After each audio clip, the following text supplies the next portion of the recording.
بسم الله الرحمن الرحيم هبين وناكسن dhegeystayaal qodobada wararka shabeelle caawidiinaysa waxa kamid ah dowladda Soomaaliya oo sheegtay in baaritaan ay ku hayaan in ajnabi ah oo laga qabtay garoonka aadan cadde ee magaalada Muqdisho wasiirka arrimaha gudaha xukuumadda Soomaaliya oo kulan gaar ah la qaatay safiirka dowladda Turkiga u jooga Soomaaliya burburin lagu sameeyay xarun shirkadda Hormuud ay ku lahayd deegaano ka tirsan gobolka Jubbada Hoose askari dad shacab ah oo siyaabo kala duwan maanta loogu dilay xaafado kamid ah degmada Kaaraan ee magaalada Muqdisho xarakada al-shabaab oo sheegatay mas'uuliyadda weerar qorsheysan oo lagu qaaday shirkad Shiinees ah gudaha dalka Kenya booliska dowladda Kenya oo soo bandhigay magacyada qaar kamid ah raggii ka dambeeyay weerarkii cuslaa ee dhawaan ka dhacay magaalada Nairobi saraakiil ciidan oo tababar military ka bilaabay xarun military oo ku yaala deegaano ka tirsan gobolka Galgaduud qaramada midoobay oo dalbatay $1 bilyan oo dollar si wax looga qabto dhibaatooyinka abaaraha iyo colaadaha ka jira Soomaaliya dowladda Uganda oo sheegtay inay ka feejigan tahay weerar qorsheysan oo al-shabaab ay ka fuliyaan gudaha dalkaasi maamul goboleedka Puntland oo dib u soo celiyay gaadiid ay dhacaan rasubaysan oo laga dhacay shacab ah oo ku nool degmada Carmo wararka dibadda ee shabeelle caawidiinaysa waxa kamid ah Turkiga oo sheegay inuu la wareegay Magaalo kutalo Dalka Siiriya iyo Mareykanka oo laga dalbay inay la kulmaan ra'iisul wasaaraha dalka Pakistan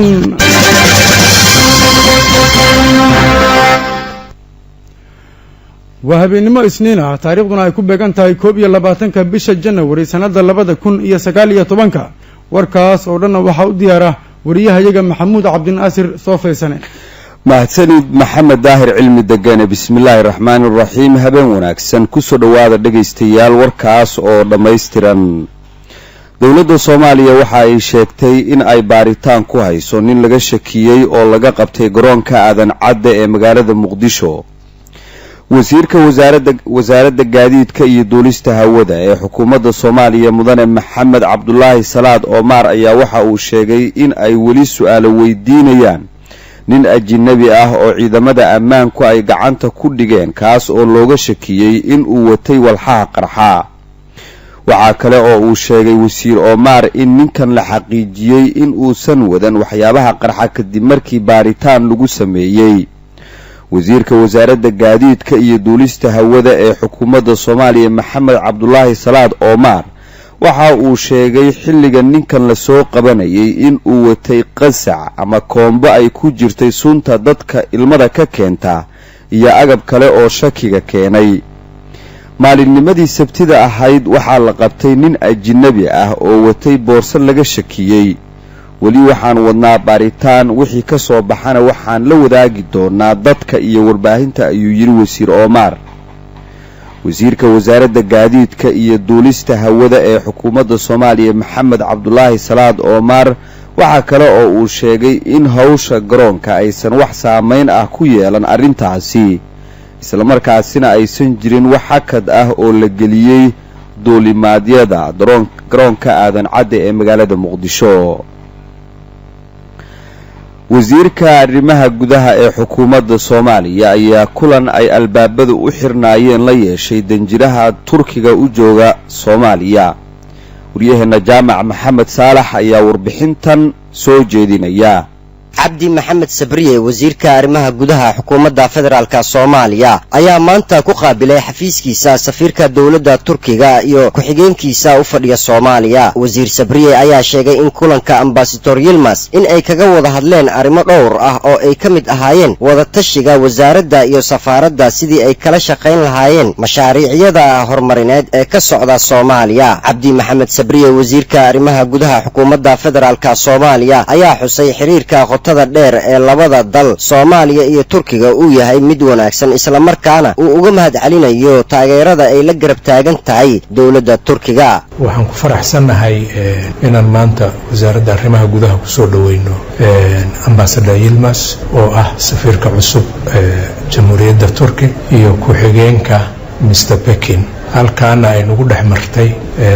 wada hadal nagu dhexmaray aan uga tashanaynay sidii wasaaradda iyo safaaradda waxyaabaha arrimaha oo jiri kara mararka qaarkood oo ama mashaariic ku saabsan ama xiriirka labada wadan ku saabsan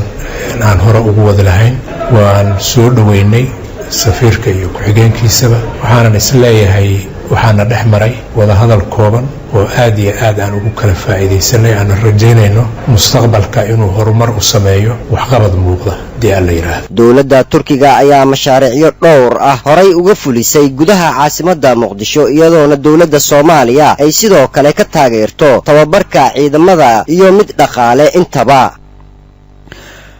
ciidamada dowladda Kenya ayaa burburiyay xarun ay shirkadda Hormuud ku leedahay deegaano ka mid ah gobolka Jubbada Hoose. wariyaheena Cabdullaahi Cismaan Cadaani ayaa warbixinta amuurtaasi ku saabsan soo jeedinaya. wararka ka imaanaya gobolka Jubbada Hoose ayaa sheegaya in ciidamada Kenya ay xalay gubeen xaruntii shirkadda isgaarsiinta Hormuud ee deegaanka Dhuucakaroon oo ka tirsan gobolka Jubbada Hoose. qof ka tirsan shaqaalaha shirkadda oo waqtiga ku sugnaa xarunta ayaa la sheegay in ay ciidamadu dibadda uga saareen kadibna halka ay ku burburiyeen dhismihii agabkii yeelay anteenadii shirkadda intaba. ciidamada ayaa burburinta xarunta u adeegsaday miino ama walxaha qarxa. xaruntan ayaa qayb ka ah xarumihii dhowaan hawada ka baxay markii sidan oo kale loo gubay xaruntii shirkadda isgaarsiinta Hormuud ee deegaanka Cali Bulley. waxaa hawada ka maqan oo aan shaqaynayn sida lagu soo waramayo qaybo ka mid ah deegaanada gobolada Jubbooyinka iyo Gado oo xiriirka isgaarsiinta ka qadan jiray xarumaha la burburiyay. waxaana deegaanadaasi ka mid ah Cali Bulley, Diif, Dhuucakaroon, Griley, Khadiija Xaaji, Ceel Baande iyo Dhamase oo ka kala tirsan gobolada Gado iyo Jubbada Hoose. 6 maalmood ka hor ayaa ahayd markii sidan oo kale ciidamada Kenya ay u burburiyeen xaruntii isgaarsiinta shirkadda Hormuud ee deegaanka Cali Bulley. waxaana hawada ka maqan isgaarsiinta qaybo ka mid ah deegaano hoostaga Ceel Waaq ilaa Dhoble. waxaana markaa laga soo tago isticmaalka isgaarsiinta dadku u adeegsan jireen isku gudbinta lacagaha EFC Plus.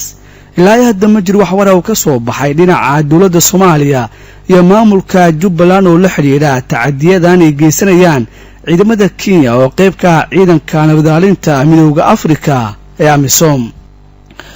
askariya dad shacab ayaa siyaabo kala duwan maanta loogu dilay xaafado ka tirsan degmada Kaaraan ee magaalada Muqdisho.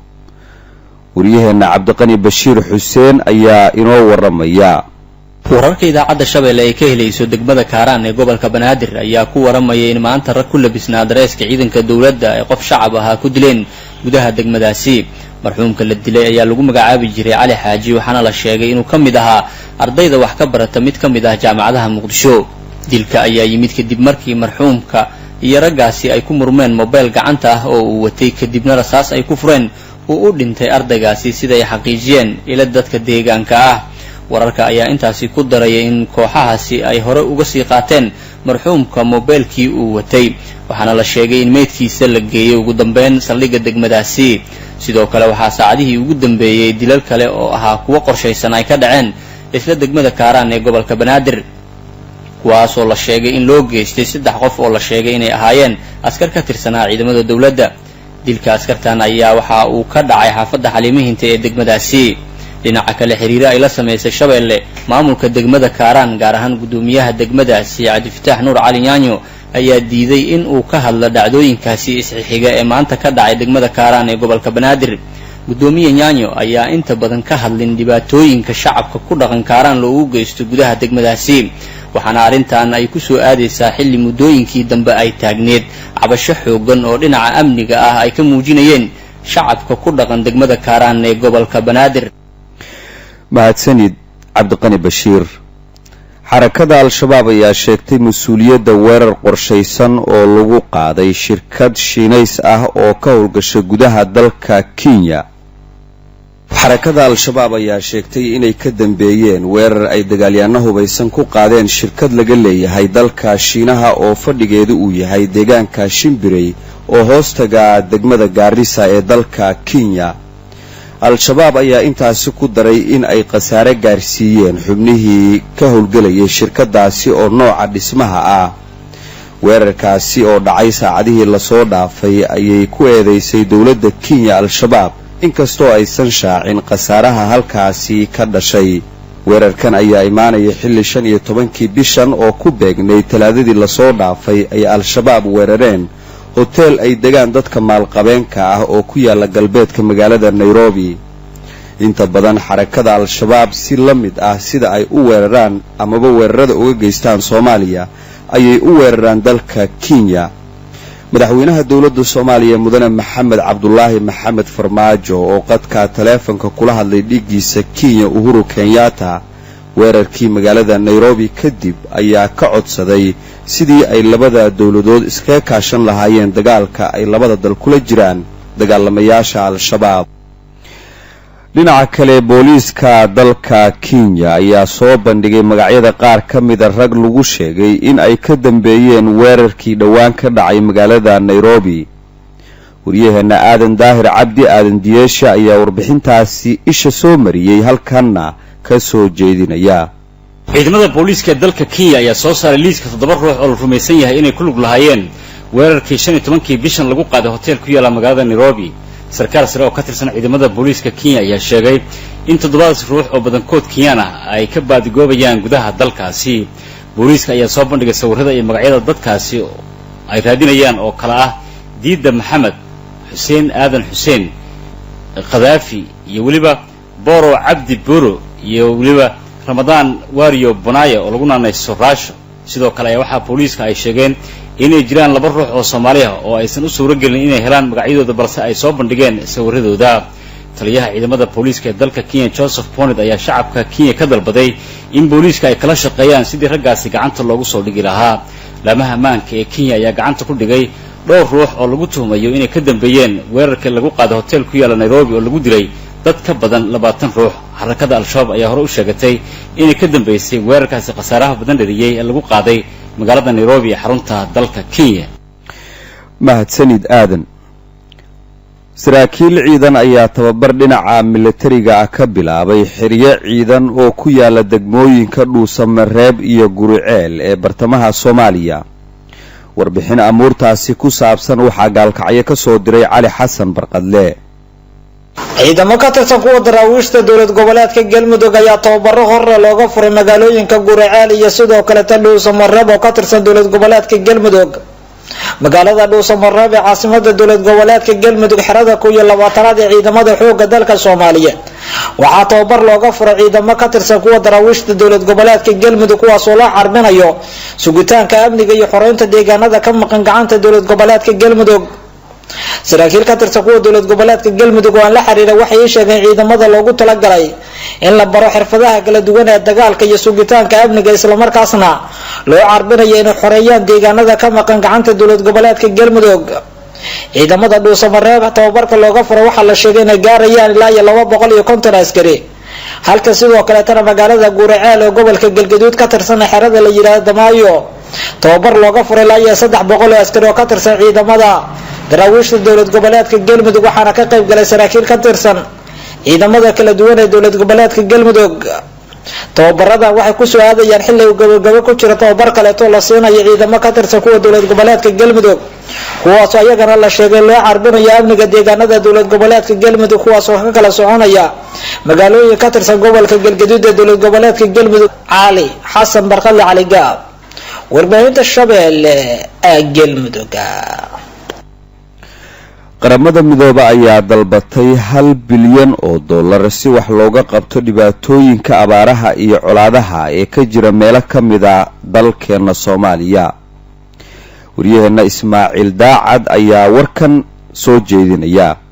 hay-adaha gargaarka iyo dowladda federaalka ee Soomaaliya ayaa si wada jir ah u dalbaday lacago dheeraad ah oo gargaar bani'aadanimo lagu siinayo dad lagu qiyaasay tiro ahaan 3.4 milyan oo ruux. gargaarkaasi oo ah mid degdeg ah ayaa loogu talagalay in lagu samata bixiyo dadka ku barakacay gudaha oo ay saameynta ku yeesheen abaaraha iyo colaadaha dalka ka jiray. qaramada midoobay ayaa dalalka deeqaha bixiya ka dalbatay lacag gaaraysa 1.8 bilyan oo dollar ah si looga gargaaro dadka ku barakacay gudaha dalka. warbixinta bilowga sanadka uu soo saaray xafiiska isku xirka gargaarka qaramada midoobay ayaa lagu sheegay inay hoos u dhacday tirada dadka u baahan gargaarka bini'aadanimo oo hadda gaartay 4.2 milyan oo ruux. sanadkii tegay ayaa waxa ururada gargaarka iyo hay-adaha qaramada midoobay ay sheegeen in ilaa iyo 6 milyan oo Soomaali ah ay u baahan yihiin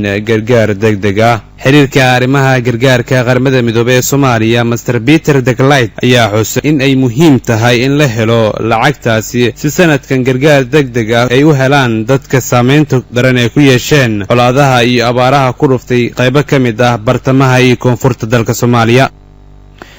dowladda Uganda waxa ay shaacisay in ay ka feejigan tahay weeraro dhici kara al-shabaab in ay ka fuliyaan gudaha dalkaasi xilli maalin dhaweyd ay al-shabaab weerareen galbeedka magaalada Nairobi hotel ku yaalay. wariyahana Xasan Kaafi ayaa warkaasi soo jeedinaya. ciidamada dalka Uganda ayaa lagu amray inay xoojiyaan ammaanka magaalooyinka waaweyn ee dalkaasi siday uga hortagaan weerarada al-shabaab ay ku qaadaan gudaha dalkaasi. ciidamada gaarka ah ee ilaalada dalxiisayaasha Uganda ayaa lagu wargeliyay inay muujiyaan feejignaan dheeraad ah isla markaana ay si weyn uga taxadiraan goobaha ay dadku ku badan yihiin sida hoteelada iyo meelaha kale oo dalxiisayaasha shisheeye ay booqdaan. ku-xigeenka afhayeenka booliiska Kenya Mr. Luke Awyesigire ayaa sheegay in ciidamadooda booliiska oo isugu jira noocyada kala duwan ay haatan u diyaar garoobeen sidii ay u xoojin lahaayeen ammaanka guud ee goobaha dadweynaha. afhayeenka ayaa intaasi ku daray hadalkiisa inay diyaar u yihiin ilaalinta shirkadaha ganacsiga ee gaarka loo leeyahay isla markaana ay ciidamo dheeraad ah u kala qaybiyeen qaybaha muhiimka ah ee dalkaasi. tallaabadan ayaa imaanaysa xilli al-shabaab ay toddobaadkii hore weerar ku qaadeen hotel ku yaala magaalada Nairobi xarunta dalkaasi Kenya dagaalamayaal ka tirsan al-shabaab halkaasi oo ay ku dileen in ka badan 20 qofood oo ku sugnaa hotelkaasi. maamulka Puntland ayaa soo celiyay gaadiid ay lahaayeen dad shacab oo looga dhacay degmada Carmo ee gobolka Bari sida uu warkan ku eegayo wariyahana Mahad Maxamed Cabdiraxmaan.